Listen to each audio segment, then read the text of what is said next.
Hide your kids. That's the focus of tonight's angle. Now, it's often said that the children are our future. And of course, that's exactly why the left wants to take them from parents who don't buy into their twisted agenda. Everywhere you look, in myriad ways, forces are working overtime to undermine parental rights and their Judeo-Christian values.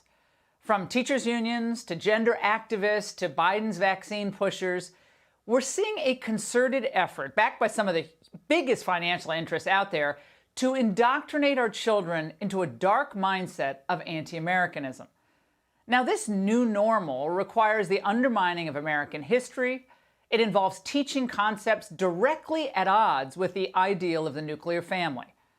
Now, on the COVID issue, government and so-called public health experts are trying to force your kids to get injected with an experimental COVID vaccine, whether you want them to or not. As the Angle revealed last night, the Biden administration is about to take their pressure campaign to your doorstep. We are going to continue to press to get 12 to 18-year-olds vaccinated, to continue to work with communities where there's lower vaccination rates. That's one of the reasons we initiated these strike forces, to go into communities and work with them to determine what they need. Strike forces? President Xi must be very proud, that language. Now, but today, HHS Secretary Becerra took it to an even more sinister level. Biden's vaccine militia will apparently be asking household adults questions about the family's vaccine status, and God knows what else.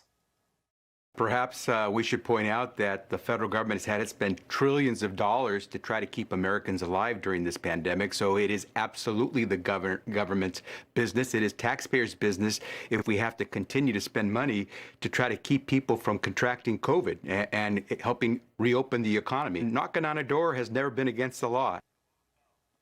First, Javier, it's not your department's role to pry into the medical decisions of American citizens. Second, the economy is already reopened and has been for a year in red states.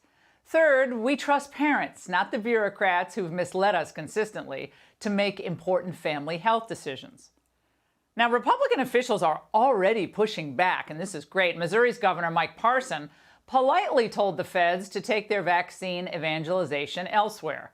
And the Arizona AG, in a letter to President Biden, raised the issue of medical privacy, writing, "I will not tolerate such intrusions within Arizona. If Americans are on the fence about taking the COVID-19 vaccine, it would be most inappropriate for bureaucrats to single them out, regardless of motivations or intentions."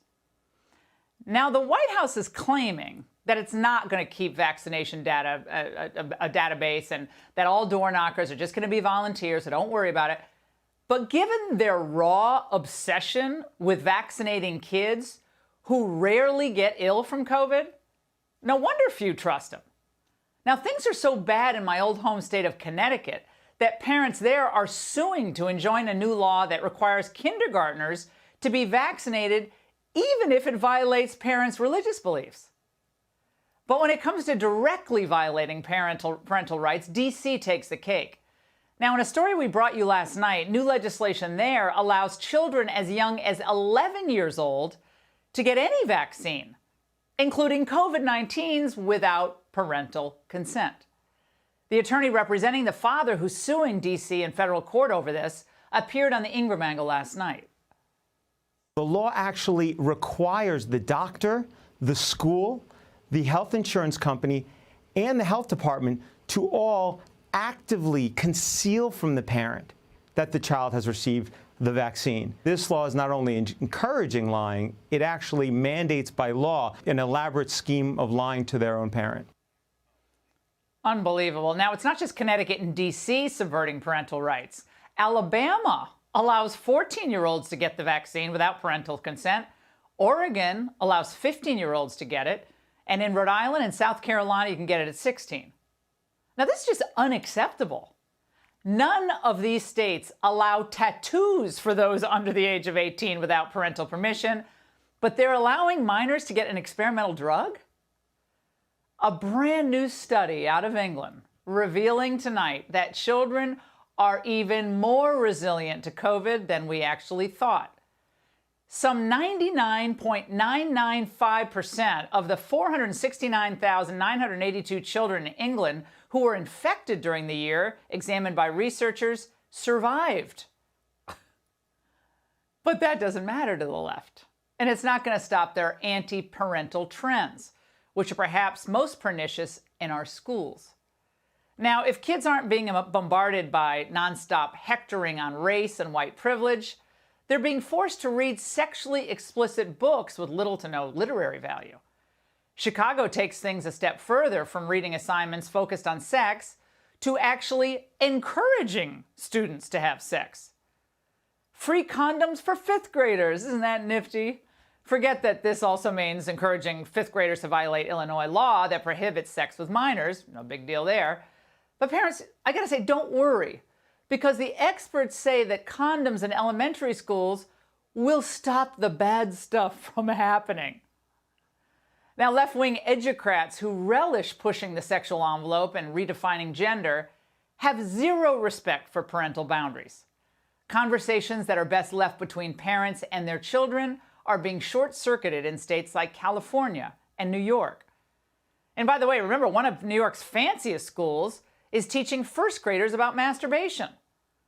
And when adults cry foul, as we have against things like critical race theory being taught in our schools, the elites and their activist base, they move into smear mode. And of course, they don't hesitate to lie. Culture warriors are labeling any discussion of race, racism, or discrimination as CRT to try to make it toxic. They are bullying teachers and trying to stop us from teaching students accurate history. Accurate history, Randy?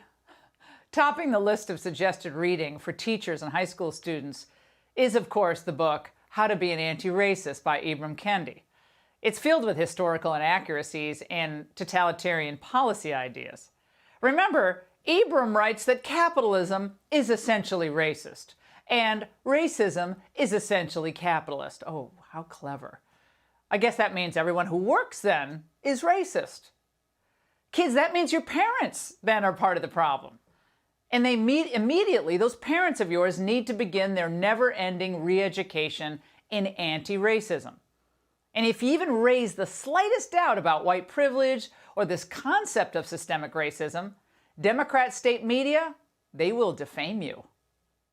Followers of QAnon, who are now using the battle cry to similarly target school boards, with many who have espoused QAnon's theories now melding their own conspiracies with the lies about critical race theory. That's so weak. Parents of all races and ethnicities who are raising concerns about their kids' education, which, by the way, they pay for. That's like QAnon? Joy. Well, totalitarian societies depend on propagandizing, and their leaders ruthlessly enforce its dissemination. Give me 4 years to teach the children, and the seed I have sown will never be uprooted. That was from Vladimir Lenin.